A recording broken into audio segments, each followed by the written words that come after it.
So my devil's advocate question is more of a sort of a life as a hacker question. So Stef has 4 wonderful children, all under about 6, I believe. I just assumed hackers, were single and the hair's a mess and they go home to a nasty flat. You're in Angelina Jolie, hackers territory from 1991 I don't still. even know if I've seen that movie. Yeah. All right, okay. These days they run web agencies for 10 years and then create their own ideas. And I want to hear about leading by example later, but go ahead. Yeah. And so Stef's got 4 wonderful kids, under about 6. Under 7, yeah. Under 7, and they've just come along to our hackathons. That's a startup. He also has a beautiful wife, Emily, for the record. I'm terribly sorry if you're watching this about keeping him out so late at our hackathons. I just want to get that in there. I really did keep him out on some of the... We had a whole weekend. Ours was like Friday night right through Sunday night, and it really it went on. I kept him out far too late because he does have little ones. But my question is, the reason I bring that up is, how do you explain to 4 kids under 7 dad's a hacker, and what does that mean? Like in this world of, as you referenced, hacking, when we look at it in a mass media context, or what they might be exposed to indirectly through media would be certain things like the phone hacking scandal and NSA. Not that they're probably still too young for that, but I'm always curious about this from a family, from a family point of view, and how do you explain to your kids, and do you think they may go down the same path? Are they quite curious about technology? The other day, Imi said to me, she's my oldest, she said, when I grow up, I want to be an artist like you. Nice. Interesting though, right? Because she's come to both of our art hacks. Yeah, so she's seen the idea. She's 7. She's 6. 6. Kids are smart. She's seen that the way that I work is, I call it sketching with code. Yeah. And so it's not like kind of sitting there engineering something. It's all very kind of sketchy. Mm-hmm. So at home I've been trying to introduce them to the idea of technology in the home and always making things. So my create something every day thing I'm trying to instill into. Do they have Raspberry Pis at home or anything like that? We haven't got that yet. We have got this thing called Scratch on the Mac, which is a free piece of software that MIT invented. Mm-hmm. And it's what Code Club runs on as well. Okay. Yeah, Code Club do a lot of the kind of workshops on Scratch. Have you seen Kano? I haven't seen Kano.me. It's like build a computer out of a box. It's a new startup, like for teach kids how to build a hub with Raspberry Pi in it, and you put it together, and then you do the software. Might be a good one. I'm kind of trying to take us along that route because I've got a little outboard control board. It's got nothing, no plastic top on it. It's just the circuit board and then a bunch of controls, and like it looks really technical.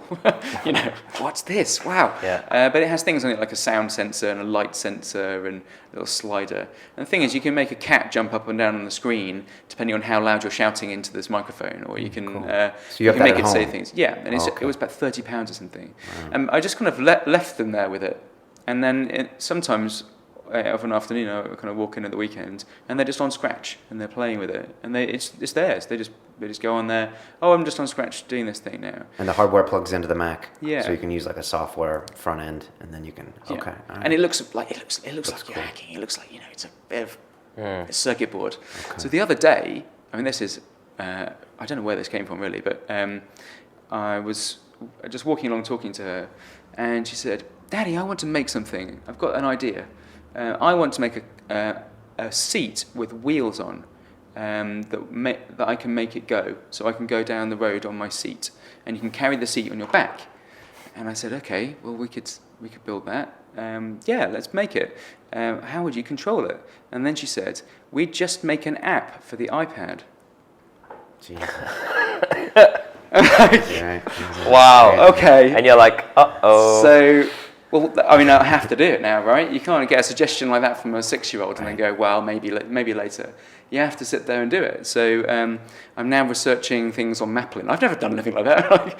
Presumably I'll have to find some motors and some wheels and things. This is the awesome part about having a hacker as a dad as well. Can you imagine if you were a kid? It's like, Dad, can we make this? And it's like, actually, I can, yeah. But also think 30 years ago, the kid would just stop there because it wouldn't be possible. They'd be like, oh, yeah, we can't do that. And then like creativity would, but now she's like, we could make an app. And yeah, then, it opens all these possibilities. Let's do that. And I think because we do have quite a making household. It's like it's a place where we're always drawing monsters. So I always draw these little monsters with the kids, and they colour them in, they cut them out, and then we have the recycling bin right next to the like the kitchen table, and that sounds really messy, but it is pretty messy. But it means whenever they want to make something, they just go into the recycling bin, pull out a big cardboard box, turn it into a helmet or whatever, and then we just put it back in the recycling bin. It's like reuse, recycle. So we let them reuse the stuff in a creative way before we chuck it. And it just means you end up with these really strange costumes and bits everywhere. But they do have this opinion that they're able just to make things. Okay. And you see that with other kids. And I don't know, there's something about instilling the idea that you can create and you can make. And if you look at what's been happening with the school curriculum, it has scared me a little bit that kids aren't being convinced to get into that tech. Yeah, I'm glad you brought this up. Language translation company completely went bust. Most of that team today, it powers Google Translate. Rockstar guys, and that company had it was a terrible trajectory. It was lots of mistakes inside the company. It started in Japan versus in the U.S.